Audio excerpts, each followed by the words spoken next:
Welcome back to another episode of the Craftsman's Corner. Today is December 10th, 11th, something like that, and I think this is episode 4 or 5. A little unorganized in this video. I wasn't even planning on doing it, and I got a comment from somebody kind of asking when the next Craftsman's Corner was going to be, so I thought I'd go ahead and put one together. They sort of take backseat to everything else that I do on my YouTube channel and then other projects, so they're all meant to be pretty informal and easy to put together, but sometimes I want to over-plan them. But today all I've got is a little post-it note, so I'm just going to kind of go off of this, and I might throw in a couple extra things. Sorry for the sun, it's real harsh right now, and it's a little windy, so if the audio is a little messed up, y'all will just have to forgive me on this. It's this or nothing. But first I'll comment on this past project, the last project I mean, that was the farm table build. And I really thought the whole project, in the end, went really good. I had some editing difficulties due to software problems and working with a new camera, which is a GoPro Hero 4 Silver Edition. It's the new GoPro that has a screen on the back. They have the silver and the black. The silver one is $100 less than the black one, which is $500. This one was $400. So it's an expensive little camera, but it really does, I think, it's going to... it's worth it for me, for all the stuff that I do with YouTube and outside of YouTube. I really enjoy having it. But it films at a very high resolution, and I'm filming the clips that you saw in the last video in 1080 is the resolution, and it films at a very high, what they call bit rate, which takes up an enormous amount of space. So for the computer and video nerds out there, the entire folder that holds all the stuff for that one video, the farm table video, was 60.9 gigabytes. Normally, the whole folder that holds the project, all the raw files, converted files, the Vegas project studio, the Sony Vegas project, and then the actual completed video usually is only like between 1 and 5 gigabytes. Some of them are sort of up to 10. I had one that went to 15, but that was a video. It was like 20 minutes, 25 minutes long. So this one project as a whole took up 60 gigabytes worth of space. So I think I got to go back in there and delete some stuff. But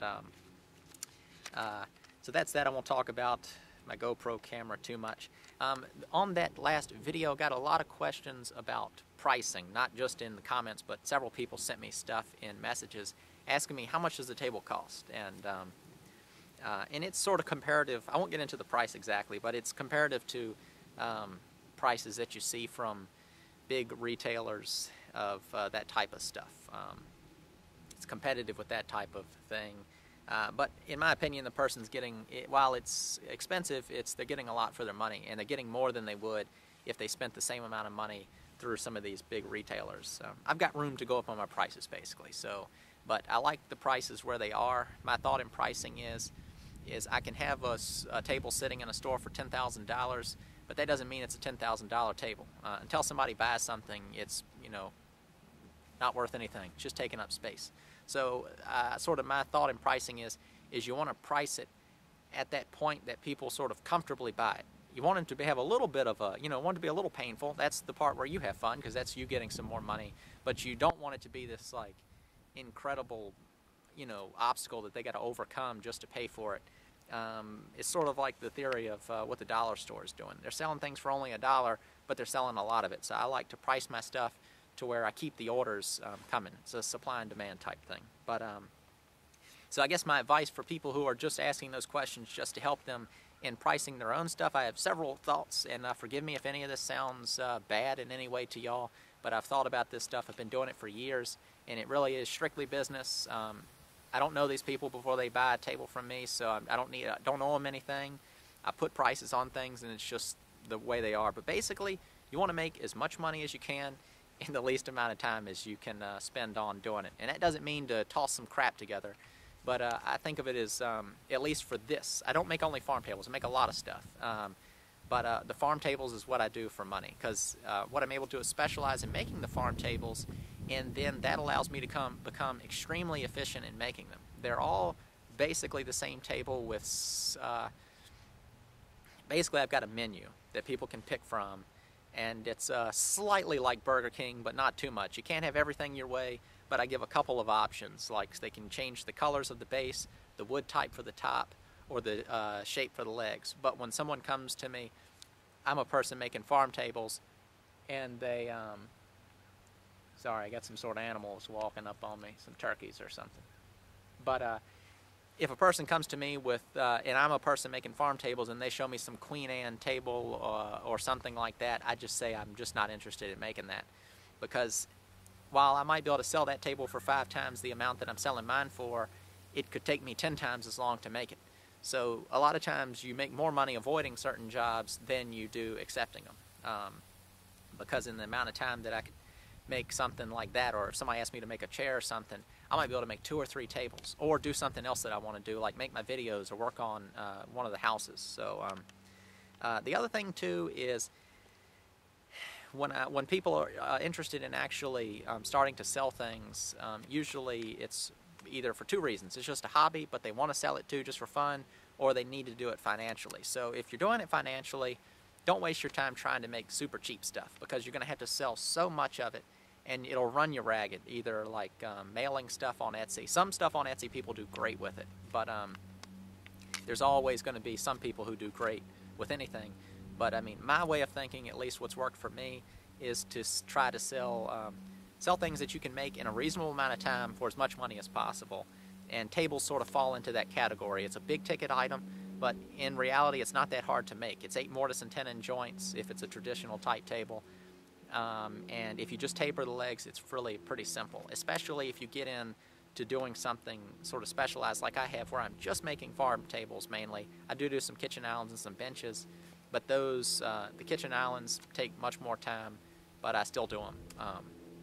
I sort of use that to fill in gaps between making tables. And the benches, I make those because that usually facilitates the sale of the table. A person will want the bench along with the table. So when someone's ordered a big expensive table from me and they want a bench also, I'll do it. If someone asks me to just make a bench alone, I don't usually have time to do that type of thing. Another thing, and this is one, I already filmed this whole clip before and I kind of bobbled this whole thing talking about it, so I had to restart, but I want to mention it, and I think it's an important thing. This is strictly business once again, but one nice thing about selling expensive stuff is the people you're selling them to. If I was to sell some tables you're making for $100 or a couple $100, you're going to be selling this to a person that most likely that's sort of their price range, and there's nothing wrong with that. I'm that person. But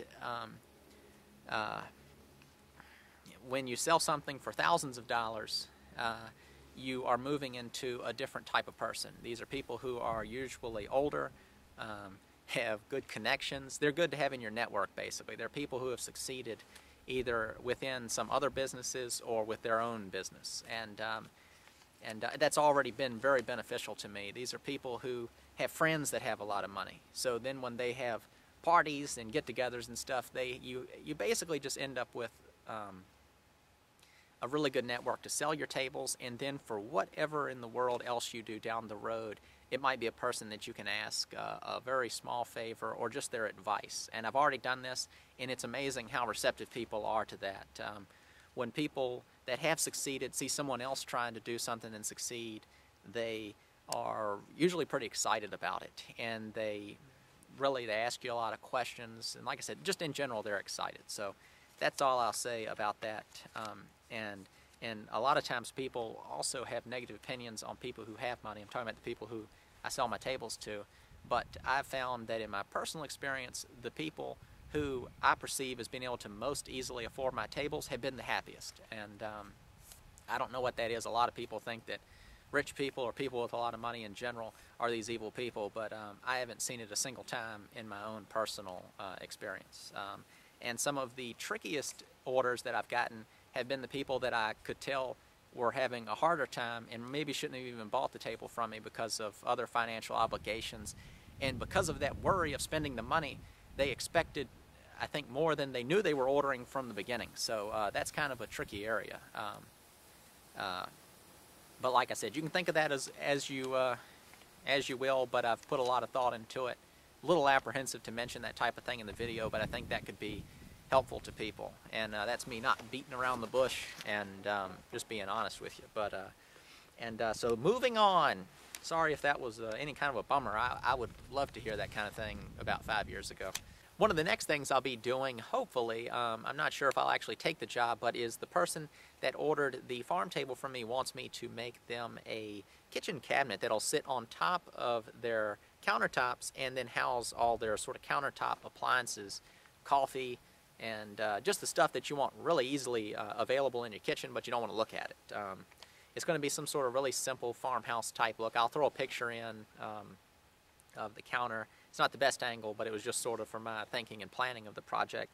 But I've had several people that have wanted to see that whole process of someone requesting me make them something and me design it and talk to them. So I might use that as a project to sort of show you how that whole process goes. And some of you in the early stages of making furniture for people, that might be helpful to sort of just kind of glean whatever you get out of that. But another email that I just got just yesterday I thought I might tell you about, and I might use this one as an example because this one might be slightly more custom, and once again, one of those things that'll kind of slow me down, but I'll kind of plan to do it in a time where things sort of slow down, or a time that I know things will slow down, or just work on it gradually. I usually try to avoid things that are going to take a massive amount of time and do them all at once. I like to try to spread them out to where it doesn't cause as much of a hiccup. But it's going to be a kitchen island, sort of like the one that I built in the kitchen island videos probably 6, 7, 8 videos ago. Be links to all these things I mentioned in the end of the video or either in the description or something. But they want a kitchen island that is about 7 feet long, about 40 inches wide, but one part of it's going to drop down to tabletop height where they can use it with chairs, while the other side is going to be a higher 38-inch-ish countertop-ish height. So that's about all I know so far. Basically, the woman wanted to know a rough quote on price and if that was even something I was interested in. So that falls into another category of maybe I'll use that as a video to show you how that whole process goes. We'll see which one of those ends up happening. It might be both of them, and they're different enough to where I'll do both projects as a video if it does. But tiny house. I already filmed that part before I filmed this, so we'll just cut right to that now. So when it comes to the tiny house, I have not been able to work on it too much lately due to working on the other house that I'm working on that you've seen in a couple videos, the poplar siding board video mainly. But I thought I would just sort of circle around this for those of you who haven't seen some of the updates in other videos, just to show you where I'm at. As you can see, I have not finished putting on the shingles, but I do have this little small part built for the most part, and the shingles are on top of that. That's the little storage cabinet type thing that goes on the back of the house underneath the kitchen window, and I used the cedar shingles on top, but the lower part is still needs to be finished and attached to the house. Then I can come around, do my flashing. That's what this piece is right here. It's a piece of flashing I've bent up and cut out to flash that in underneath the window to where the wooden shingles can come down over top of that flashing and make it watertight. But pretty much everything is the same. Let's go around front. And like I said, everything's still the same. Haven't worked on it. The only thing I've done different is tossed a bunch of wood inside of it to keep it dry. That's just all kind of laying in there right now. That is some of the lumber from the last project that I did, the 10-foot long farm table, and I did the video on that for those of you who haven't already seen it. And this is some of that lumber. Bought it all pretty inexpensively. I got it from the fellow that I take all my lumber to for the kiln service and the sawmill. But everything's still looking pretty good on here. The cedar, I guess this is slightly different. The cedar that I built these columns out of is sort of starting to weather out a little bit. I'm not sure exactly of how far I'll let it weather before I put some finish on there, but I don't mind it kind of graying up a little. It'll still sort of have that cedar tone to it. But that's an eastern red cedar is what that is. So the aromatic stuff, the stuff that keeps like moths away. But that pretty much wraps it up. I just wanted to kind of show the house and just basically say that I have not worked on it. And reason is because of different furniture projects and working on the big house that I'm working on. That one's a little more time sensitive. Like I've said in the past, this project is sort of just an ongoing thing. Working on it at my leisure. Don't want to feel guilty over not working on it at a certain pace. So this one sort of takes back seat to all my other stuff.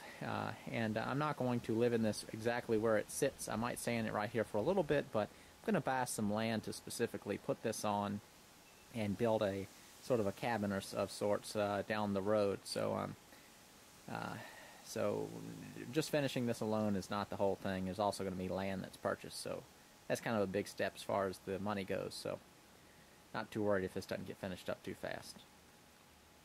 Another topic that people have asked me and sent me lots of questions and left comments on is different things about lumber.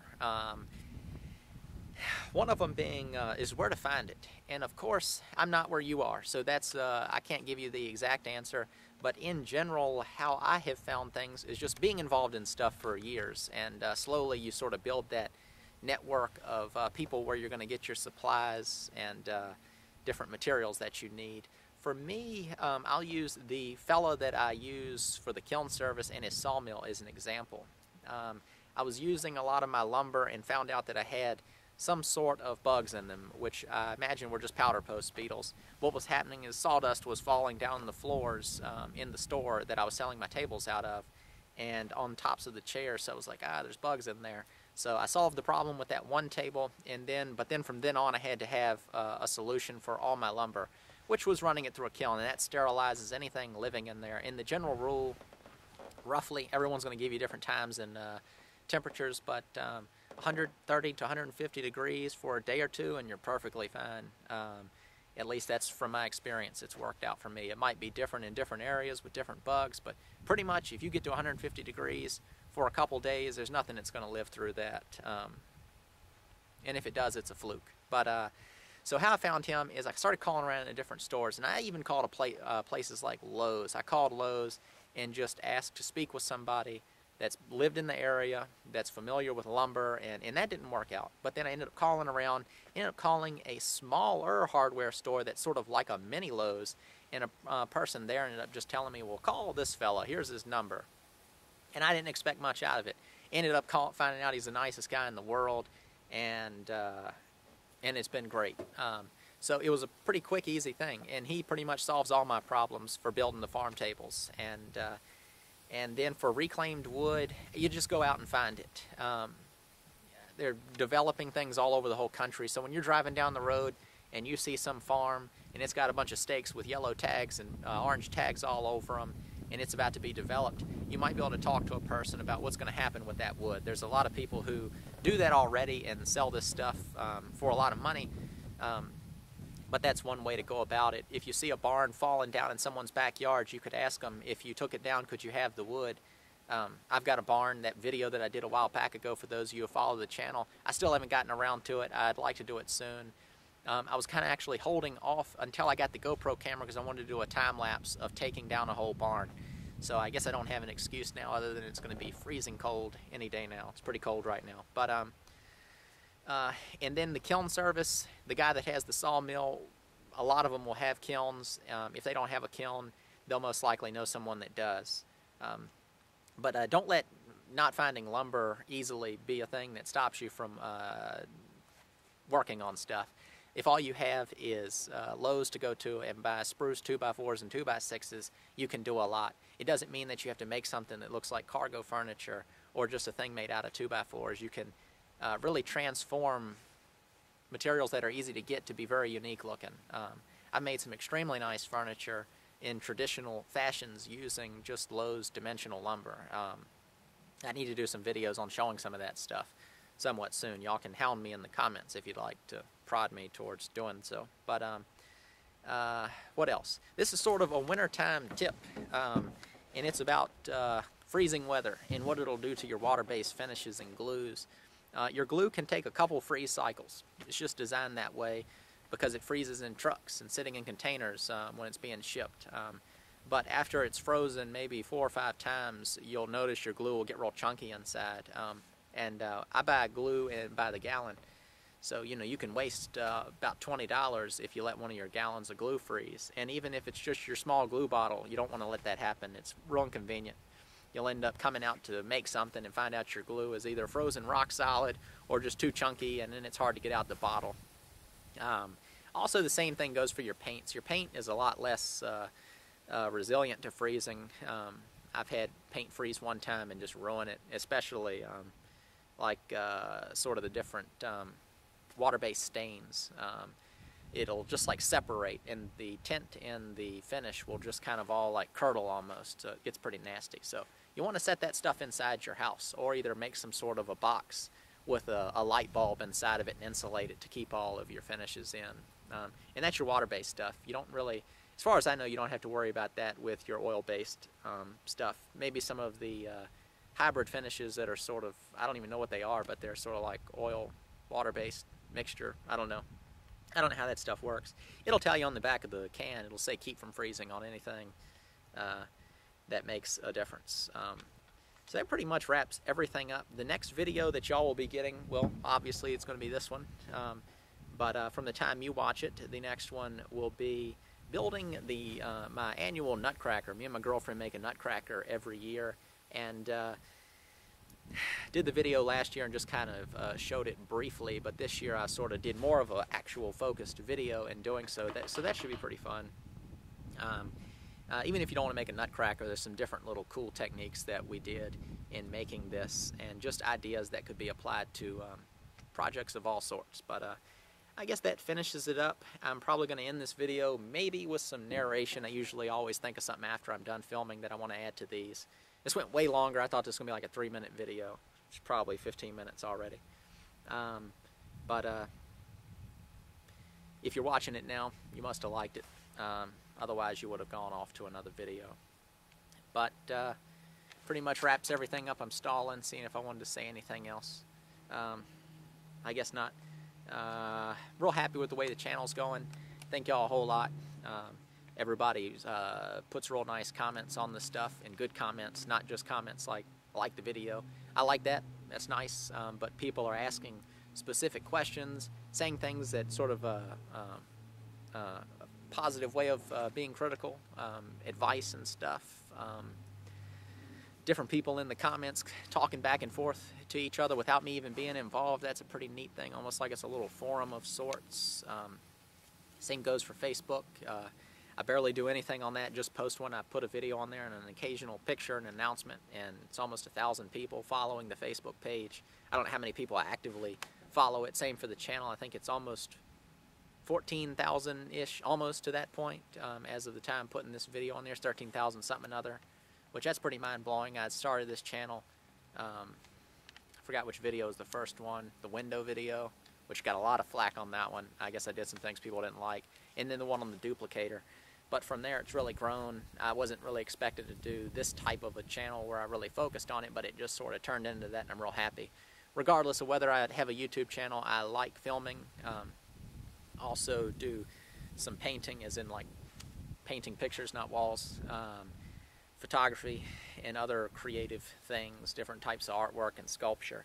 So video and photography sort of fall into just another form of being creative. So I like that a lot, and being able to make videos on on content that people are interested in is just an extra bonus. I get to make something, I get to film something on the thing that I made, and then that turns into something for other people. So I like that. And I've been getting comments on how people feel inspired by the channel, so that's extremely neat. That, I guess, would be the ultimate goal. You can teach somebody how to do something or show them how to do something, but if they're not actually inspired to do it, it didn't really mean much. So if you watch a video on me making a table and it gets you excited to go and make a birdhouse, you know, that's a success. So thank you all once again, and of course, if you are new to the channel and you like what you're hearing, go ahead, watch some more videos, and if you want to follow the channel, you can subscribe to it. And I put a big red subscribe button on the end of all my videos that you just click that and it'll take you to the page, and then you'll get updates when I post future videos. And of course, once again, there's a Facebook page where you can get different updates. But just following a channel alone, you're going to get most of it, but I do post some pictures and stuff on the Facebook page. So thank you for watching, and I'll see you next time.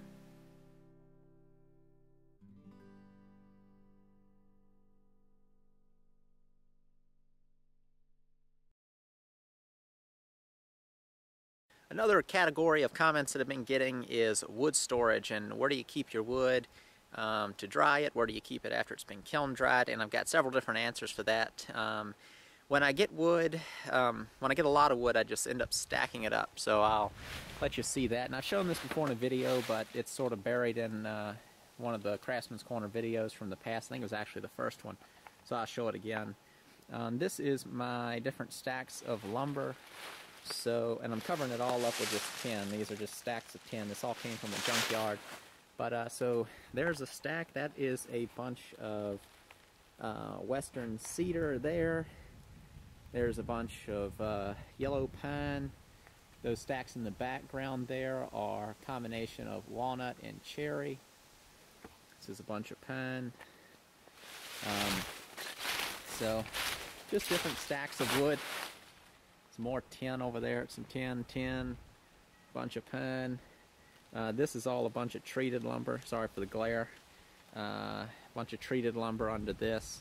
And then you can't see much as leaves are covering it up, but that's a bunch of longer sort of rough sawn 1x6s.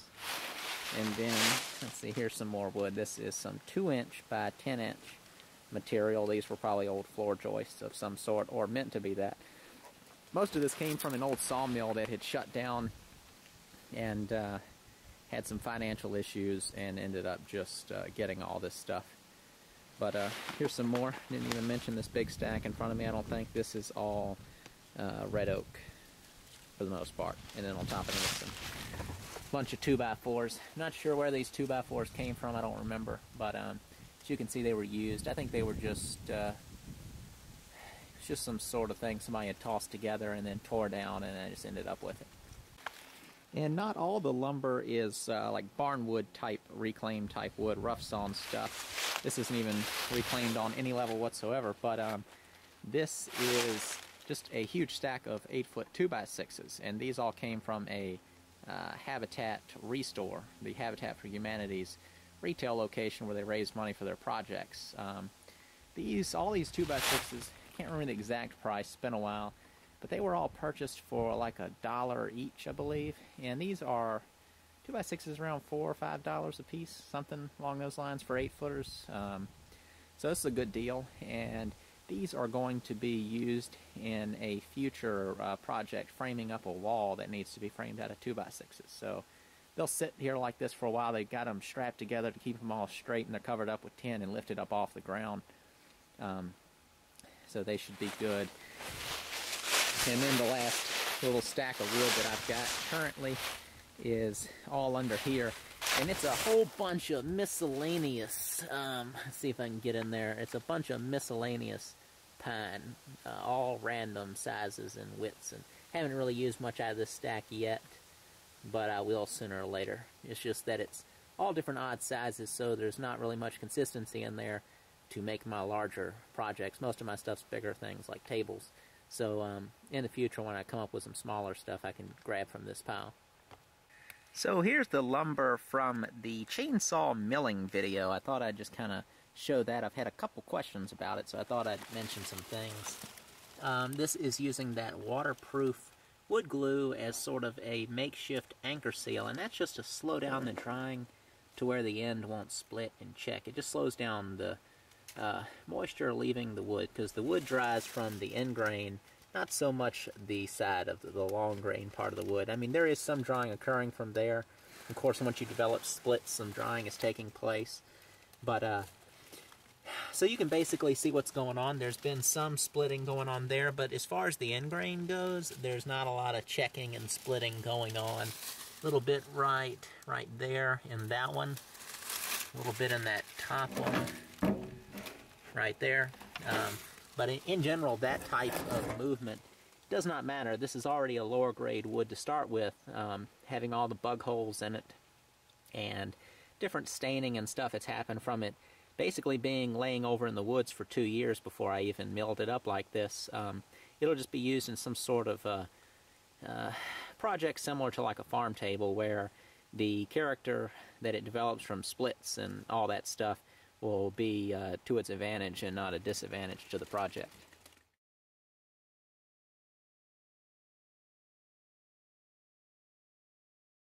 The end.